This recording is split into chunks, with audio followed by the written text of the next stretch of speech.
ملکہ بلقیس نے کہا کہ میں حضرت سلیمان علیہ السلام کو ہدیہ بھیجتی ہوں، اگر وہ ہدیہ قبول کر لیا، مال و دولت میں بھیجتی ہوں، اگر وہ لالچی ہوا تو ہم سمجھیں گے وہ نبی نہیں ہے، بادشاہ ہے۔ اگر اس نے مال و دولت واپس کر دیا تو ہم سمجھ جائیں گے کہ یہ کوئی عام بادشاہ نہیں ہے، یہ اللہ کا نبی بن کر آیا ہے۔ تو سامعین محترم، فلما جاء سلیمان قال اتمدوننی بمال فما آتانی اللہ خیر مما آتاکم بل انتم بہدیتکم تفرحون، کہ جب حضرت سلیمان علیہ السلام کے پاس وہ ہدیہ گیا، مال و دولت گیا، تفسیروں کے اندر آتا ہے کہ انہوں نے قاصد کو بھیجا اور قاصد کو ایک سونے کی اینٹ دے کر بھیجا، سونے کی اینٹ۔ اب توجہ کرنا، انہوں نے سمجھا کہ دنیا دار بادشاہ کے لیے سونے کی اینٹ بہت بڑی چیز ہے، لیکن اللہ کے نبی کے آگے سونے کی اینٹ کی کوئی وقت نہیں ہے۔ تو اللہ کے نبی حضرت سلیمان علیہ السلام کو جب پتہ چلا کہ قاصد آ رہا ہے اور اس کے پاس سونے کی اینٹ موجود ہے، وہ دینے آ رہا ہے، تو حضرت سلیمان علیہ السلام نے جنوں کو حکم دے دیا کہ میرے پورے محل کے اندر ایک اینٹ سونے کی لگا دو اور ایک اینٹ چاندی کی لگا دو، یعنی پورا فرش سونے اور چاندی سے بھر دو، فرش بچھا دو سونے اور چاندی کا۔ تو جنوں نے فوراً وہ چاندی اور سونے کی اینٹوں کا جناب والا فرش بچھا دیا۔ جب وہ قاصد آیا ایک سونے کی اینٹ لے کر، تو وہ بڑا پریشان ہوا کہ یہاں تو چاندی اور سونے کے فرش بچھے ہوئے ہیں، تو ایک سونے کی اینٹ کا حضرت سلیمان علیہ السلام کیا کریں گے؟ اللہ اکبر۔ حضرت سلیمان علیہ السلام نے جب یہ دیکھا تو انہوں نے کہا یہ واپس لے جاؤ، یہ ہدیہ مجھے نہیں چاہیے، ہم اپنے لشکر کے ساتھ تمہارے اوپر حملہ بھی کریں گے اور پھر تمہیں وہاں سے نکالیں گے بھی صحیح۔ تو سامعین محترم، پھر حضرت سلیمان علیہ السلام کا جب یہ قاصد واپس گیا، اسے بتایا کہ ان کا تو پورا فرش سونے اور چاندی سے بھرا ہوا ہے، آپ نے صرف ایک اینٹ دی ہے، تو وہ ایک اینٹ کو کیا کریں گے؟ تو وہ واپس بھیج دی۔ تو ملکہ بلقیس سمجھ گئے کہ یہ کوئی دنیا دار بادشاہ نہیں ہے، یہ واقعی اللہ کا نبی ہے۔ تو ملکہ بلقیس نے کہا کہ اگر اللہ کا نبی ہوا تو میں اسلام قبول کر لوں گی۔ تو اب حضرت سلیمان علیہ السلام کو ادھر پتہ چل گیا کہ ملکہ بلقیس وہاں سے چل پڑی ہے، اور جو اس کا تخت تھا وہ 7 منزلہ تخت تھا، اور اس کی جو لمبائی تھی وہ 80 گز تھی، چوڑائی 40 فٹ 40 گز تھی، اور 7 منزلہ وہ تخت تھا۔ اب توجہ کرنا، قابل توجہ بات ہے، وہ 7 منزلہ تخت تھا اور کمرے کے پیچھے کمرہ بنا ہوا تھا، 7ویں کمرے کے پیچھے اندر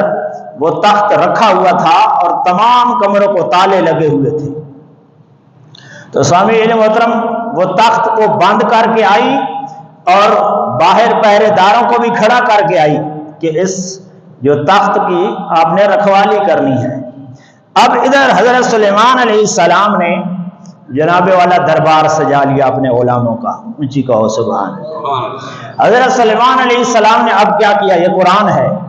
یہ کسی مفتی قاری اور مفسر یا کسی کی تفسیر نہیں بیان کر رہا، یہ رب کا قرآن میں بیان کر رہا۔ حضرت سلیمان علیہ السلام نے دربار لگایا اپنے غلاموں کا اور کہا کہ ہے کوئی ایسا شخص، اس درباروں کے اندر جن بھی موجود تھے اور انسان بھی موجود تھے، تو وہ قرآن بیان کرتا ہے قال یا ایھا الملأ ایکم یأتینی بعرشها قبل ان یأتونی مسلمین۔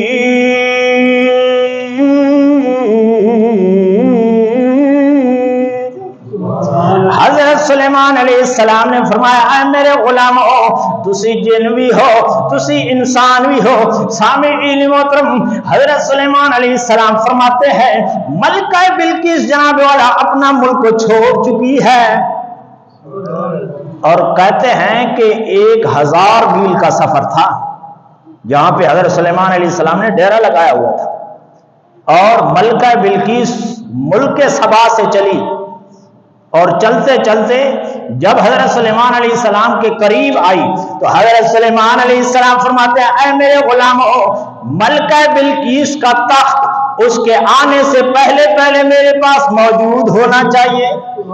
ہے کوئی ایسے بندے کے اندر طاقت، حالانکہ خود نبی تھے، ان کے اندر بڑی طاقت ہوگی، رب نے انہیں بڑی طاقت عطا فرمائی، پوری دنیا پہ حکومت کی ہے، لیکن اب ان کے غلاموں کی یہ شان تھی، وہ اپنے غلاموں کی شان بتانا چاہتے تھے کہ اللہ کے نبی کے جو امتیوں کے ولیوں کی یہ شان ہے کہ حضرت سلیمان علیہ السلام نے فرمایا کہ ہے کوئی ایسا میرا غلام جس کے اندر ایسی طاقت اور پاور ہو کہ جناب والا وہ تخت جو 7 کمروں کے اندر بند ہوا ہے اور تالے لگے ہوئے ہیں، اس کے آنے سے پہلے پہلے وہ تخت میرے قدموں میں ہونا چاہیے۔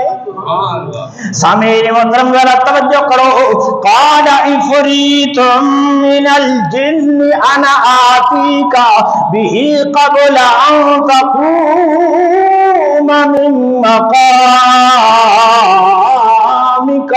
انی علیہ وانی علیہ لقوی امین۔ حضرت سلیمان علیہ السلام کے دربار کے اندر جناب والا ایک جن بیٹھا ہوا تھا جسے عفریت جن کہتے ہیں۔ عفریت جو جن ہوتا ہے وہ عام جن نہیں ہوتا، اس کے اندر جسمانی بڑی طاقت ہوتی ہے۔ وہ جن عرض کرتا ہے یا نبی اللہ، وہ جو تخت ہے جو جناب والا کمروں کے اندر بند ہے، یا نبی اللہ میں اس محفل کو ختم ہونے سے پہلے پہلے وہ تخت آپ کی بارگاہ میں لا سکتا ہوں۔ یہ اس جن کی طاقت تھی۔ حضرت سلیمان علیہ السلام نے فرمایا نہیں، مجھے اس سے پہلے بھی جو وہ تخت مجھے چاہیے۔ جناب والا حضرت سلیمان علیہ السلام کا غلام حضرت عاصم بن برخیہ رضی اللہ تعالیٰ عنہ وہاں پہ موجود تھے۔ سامعین محترم ذرا توجہ کرنا، قال الذی عنده علم من الکتاب انا آتیک بہ قبل ان یرتد کا طرفک۔ وہ جناب والا حضرت سلیمان علیہ السلام کی امت کا جو ولی تھا،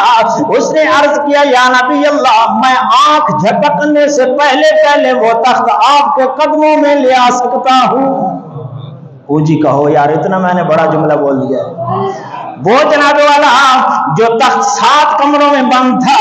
جناب والا تالے بھی لگے ہوئے تھے، ان کے آگے پہرے دار بھی تھے، یہ رب کا قرآن ہے۔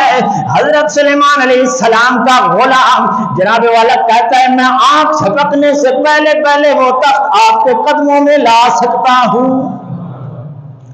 سامعین محترم ذرا توجہ کرنا، حضرت سلیمان علیہ السلام آنکھ کھولتے ہیں تو جناب والا وہ تخت حضرت سلیمان علیہ السلام کے سامنے پڑا ہوا تھا۔ آنکھ جھپکنے سے پہلے حضرت سلیمان علیہ السلام کے غلام کی یہ طاقت ہے، اور مفسرین کرام فرماتے ہیں حضرت سلیمان علیہ السلام کا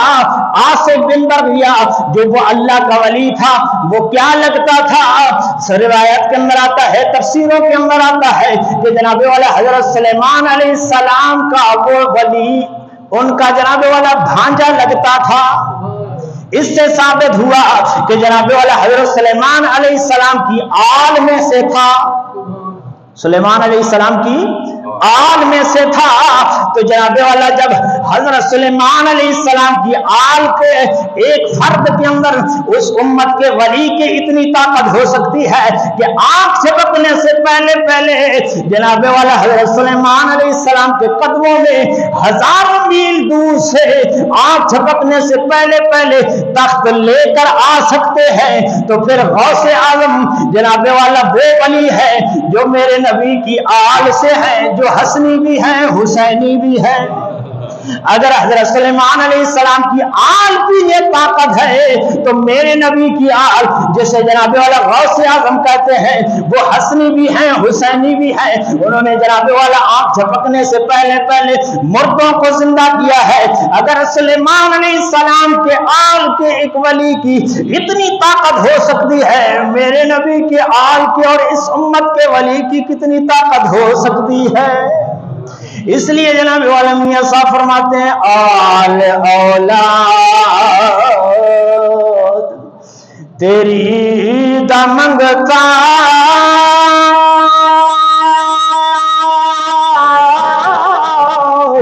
میں ہاں کنگال زیانی خیر پاؤ محمد تائے اور صدقہ شاہ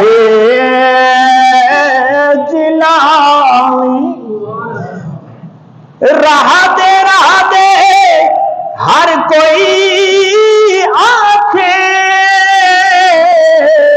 تو میں بھی آنکھاں رہا دے بن مرشد اور رہا لبنا ہے عمر ویسے رہا دے عملہ والے تر جان دے تے غافل گوتے کھان دے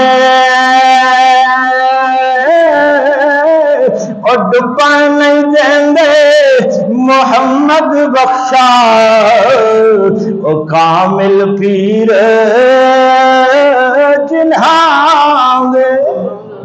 تو سامعین محترم ہمیں قرآن سے پتہ چل گیا کہ اللہ کے ولی کی اندر کتنی طاقت اور پاور ہوتی ہے۔ تو اگر کوئی انکار کر دے قرآن کا تو ہمیں اس کے اندر کوئی مسئلہ نہیں ہے، اس کے اپنے ایمان کا مسئلہ ہے۔ تو ہم نے قرآن سے ثابت کیا ہے اور اللہ عز و جل نے حضرت سلیمان علیہ السلام کے ایک امت کے ولی کو اتنی طاقت عطا فرما دیتا ہے، تو پھر سرکار جو رب کے محبوب ہے، جو باعث تخلیق کائنات ہیں، رب تعالی اپنے محبوب کے غلاموں کو کتنی طاقت عطا فرماتا ہوگا۔ وآخر دعوانا الحمدللہ رب